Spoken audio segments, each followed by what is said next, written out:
जय जगन्नाथ दर्शक बंधु स्वराज टीवी एक फ्रेश आउ इनफॉर्मेटिव वीडियो को आपण मानक स्वागत। दर्शक बंधु जदि आपण किंबा आपण परिवार मध्य कहार भी आधार कार्ड रे कौन त्रुटि रही जमीती कि आधार कार्ड रे एड्रेस त्रुटि किंबा सेमानकर पिता किंबा स्वामी नाम रे किसी परिवर्तन किंबा सेमानकर स्वामी किंबा पिता नाम आड करने चाहूँगी ताहले सेथिपाई आपनको कौनसी भी आधार केन्द्र किंबा जनसेवा केन्द्र को जाई सेठारे लंबा लाइन लगाइबाकू आउ आवश्यक नाही। देखो दर्शक बंधु आज आम यही वीडियो देखा केउ भली भाबे आपण माने एही एड्रेस त्रुटि गुड़िक एवं पितांकर स्वामींकर नाम गुड़िक घरे बसी निज मोबाइल किंबा कंप्यूटर माध्यम यह अपडेट कराई पारिबे। ताले चलतु यही वीडियो देखिया पूर्व सरकार ठारू आसुथिबा विभिन्न योजना गुड़िक विषय जानिया पई स्वराज टीवी को सब्सक्राइब करंतु एवं पाखरे थिबा बेल आइकन को ऑल करनियंतु।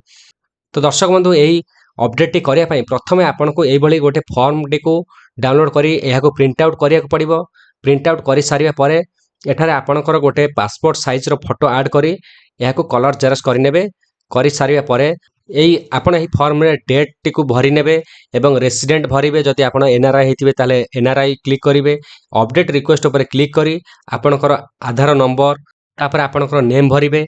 तापर एठी जो रहिछि सीओ केयर ऑफ रे आपण सन ऑफ किंबा डॉटर ऑफ किंबा वाइफ ऑफ एमिति भरि पारिबे।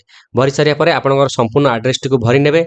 भरी सारिबा परे सबुठारु इंपोर्टेंट कामटी हैला एही फॉर्म रे आपणकर एठारे जो रहिछि वैलिडेटर जेमिति रहिचंती एमएलए एमपी तहसीलदार किंबा आपणकर head of recognise education institute सेमानक ठारू किंबा ईपीएफओ ऑफिस रु मध्य आपण सिग्नेचर नहीं यह वैलिडेट कराई पारिबे। देखंतु मु आपन कहि रखिबि सबुठारु सहज उपायटी होउछि एठारे रहिछि विलेज पंचायत हेड और मुखिया जोटा कि आपणकर रही पंचायतर जो रही सरपंच सेमानक ठारू आपण जदि कराई नेबे ताहले आपनको बहुत सहजरे होई जिवो।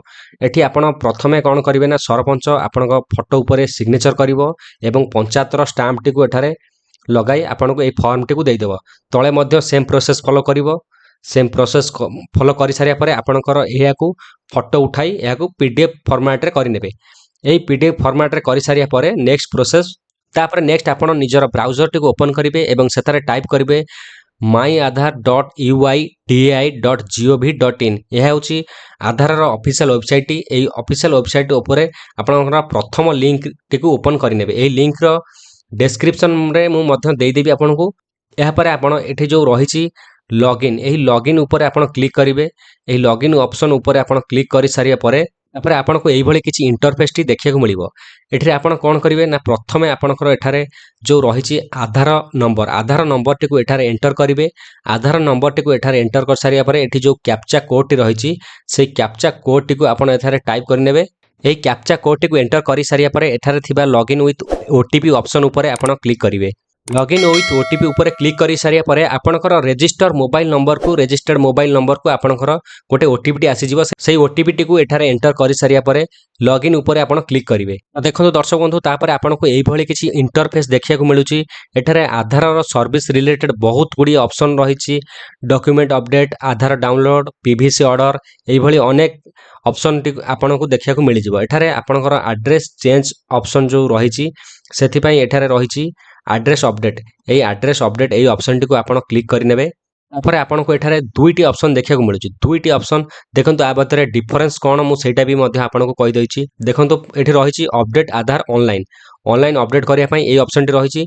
तापर रहिछि head of family HOF base Aadhaar update. यार माने होछि देखंतु जेउ व्यक्ति किंबा जेउ पिलांक पाखरे निजर किछि आधार को अपडेट करिया पई निजर किछि भी डॉक्यूमेंट नाही जेमिति गोटे छोट पिला जन्म हेछि 5 वर्ष हेइ नाही सेमाने जदि अपडेट करिया को चाहिबे सेमानकर फादर किंबा तांकर फैमिली हेड अनुसार सेमाने अपडेट करिवे। सेति पई एई सेकंड ऑप्शन टी रहिछि। एई प्रथम रे थिबा ऑप्शन ऊपर हमें क्लिक करिवा। देखंतु एई भली आपनको किछि इंटरफेस देखिया को मिलिबो जेउथि कि रहिछि केमिति आपण अपडेट करिवे कोन तार प्रोसेस सब से विषय देखा जाइछि। तापर एठारे तळे रहिछि एई जो ऑप्शन टी प्रोसेस टू अपडेट आधार एई प्रोसेस टू अपडेट आधार ऊपर आपण जदि क्लिक करिवे तापर आपनको एई भली इंटरफेस पुणी देखिया को मिलिबो। देखंतु एठारे मु कहि रखिबि एठारे रहिछि नेम अपडेट एठारे रहिछि वन लेफ्ट माने आउ थरे एई जनक जहार मु वर्तमान करूछि से आउ केवल थरे अपडेट करि परिबे। तापर रहिछि date of birth zero update left माने आउ से करि परिबे नाही। जेंडर में मध्य थरे करि परिबे। देखंतु एई ऑप्शन गुडी को क्लिकेबल नुहे माने एई ऑप्शन गुडी को हमें घरे बसी चेंज करि परिबा नाही। सेति पई हमको कोनोसी जनसेवा केंद्र किंबा କୌଣସି ଆଧାର ଅପଡେଟ୍ କେନ୍ଦ୍ରକୁ ଯିବାକୁ ପଡ଼ିବ। ଦେଖନ୍ତୁ ଏଇ ଆଡ୍ରେସଟା କିନ୍ତୁ ଆମେ ଏଠାରେ ଘରେ ବସି ନିଜେ ଚେଞ୍ଜ କରିପାରିବା। ସେଥିପାଇଁ ଏଇଟା ଗ୍ରୀନରେ ରହିଛି। ଦେଖନ୍ତୁ ଏଠାରେ ରହିଛି ଆଡ୍ରେସ। ଆଡ୍ରେସରେ ଗ୍ରୀନ ରହିଥିବା ସହିତ ଏଠାରେ ରହିଛି ନୋ ଲିମିଟ, ମାନେ ଆଡ୍ରେସ ଆପଣ ଆଧାରରେ ଲାଇଫ ଟାଇମ ମଧ୍ୟ କେତେ ଥର ବି ଚେଞ୍ଜ କରିପାରିବେ। ତାପରେ ଏଠି ରହିଛି ପ୍ରୋସେସ ଟୁ ଅପଡେଟ୍ ଆଧାର। ଏଇ ଯୋଉ ପ୍ରୋସେସ ଟୁ ଅପଡେଟ୍ ଆଧାର ଅପସନଟି ରହିଛି, ଏଇ ଅପସନ ଉପରେ କ୍ଲିକ୍ କରିବେ। କ୍ଲିକ୍ କରିସାରିବା ପରେ ଏଠାରେ ଆପଣଙ୍କୁ ଦେଖିବାକୁ ମିଳିଯିବ ଆପଣଙ୍କର କରେଣ୍ଟ ଡିଟେଲ୍ସ, ମାନେ କ'ଣ ରହିଛି ବର୍ତ୍ତମାନର ଷ୍ଟେଟସ୍, ଆପଣଙ୍କର ନାଁ ରହିଛି କ'ଣ, ଆପଣଙ୍କର ସମ୍ପୂର୍ଣ୍ଣ ଠିକଣା କ'ଣ ରହିଛି ସେଇଟା ଆପଣଙ୍କୁ ଦେଖିବାକୁ ମିଳିଯିବ।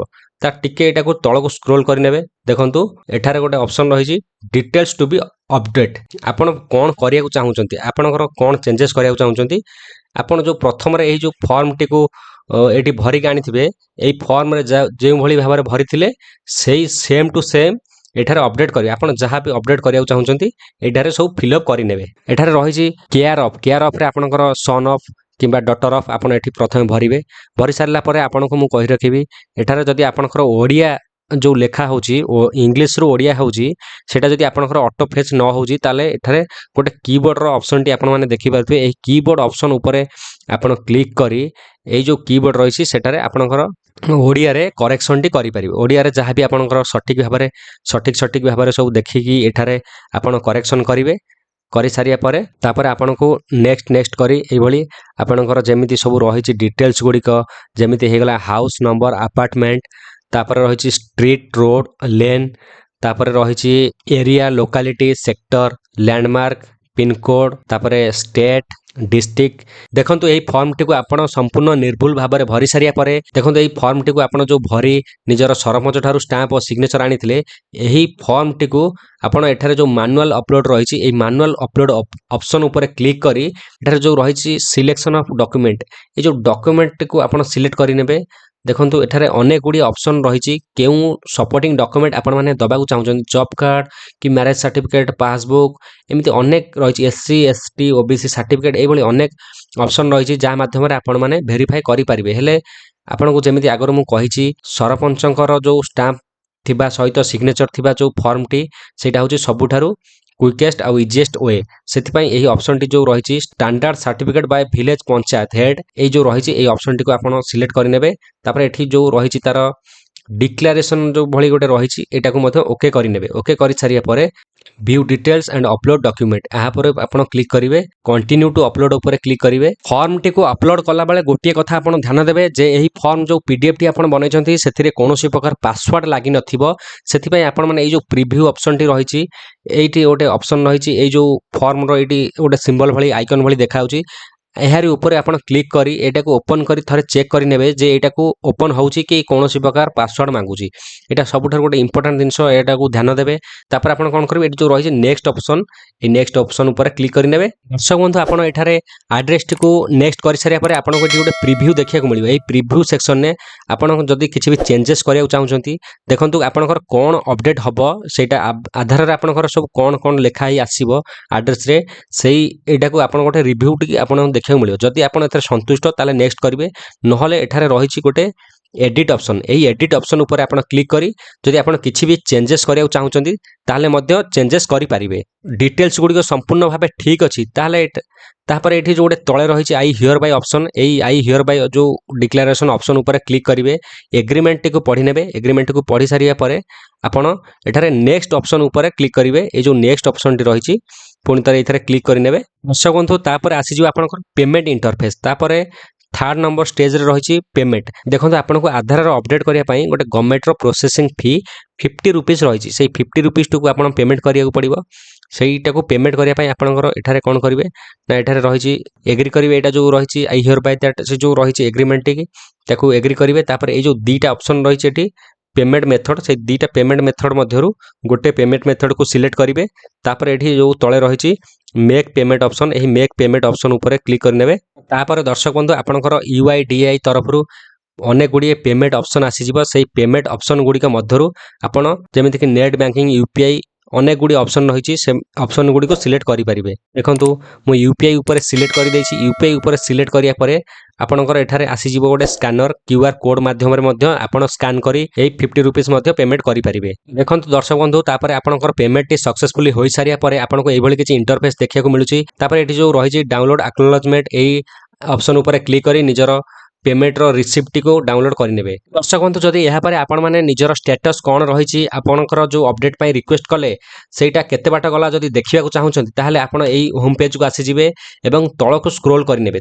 ଆପଣଙ୍କର ଏଠି ଯେଉଁ ରହିଛି ରିକ୍ୱେଷ୍ଟ ଦେଖନ୍ତୁ ତାପରେ ଆପଣଙ୍କର କ'ଣ ରହିଛି ଷ୍ଟାଟସ୍ ଆପଣଙ୍କର ଷ୍ଟାଟସ୍ କ'ଣ ରହିଛି ଆପଣଙ୍କର ପେମେଣ୍ଟ ଏଠି ସକ୍ସେସଫୁଲ୍ ହେଇଯାଇଛି। ତାପରେ ଏଠି ରହିଛି ଭେରିଫିକେସନ୍ ଷ୍ଟେଜ୍ ଭାଲିଡେସନ୍ ଷ୍ଟେଜ୍ ତାପରେ କମ୍ପ୍ଲିଟ୍। ଦେଖନ୍ତୁ ଆପଣଙ୍କୁ ଏଇଭଳି ଭାବରେ ଆପଣଙ୍କର ପ୍ରୋସେସ୍ କେତେ ବାଟ ଗଲା ଚେକ୍ କରିପାରିବେ। ତ ଦର୍ଶକ ବନ୍ଧୁ ଦେଖନ୍ତୁ ଆପଣମାନେ ଏଇଭଳି ଘରେ ବସି କୌଣସି ଜନସେବା କେନ୍ଦ୍ର କିମ୍ବା ଆଧାର ଅପଡେଟ୍ ସେଣ୍ଟରକୁ ନ ଯାଇ ନିଜର ଆଧାର କାର୍ଡ଼ରେ ଆଡ୍ରେସଟିକୁ ଅପଡେଟ୍ କରିପାରିବେ।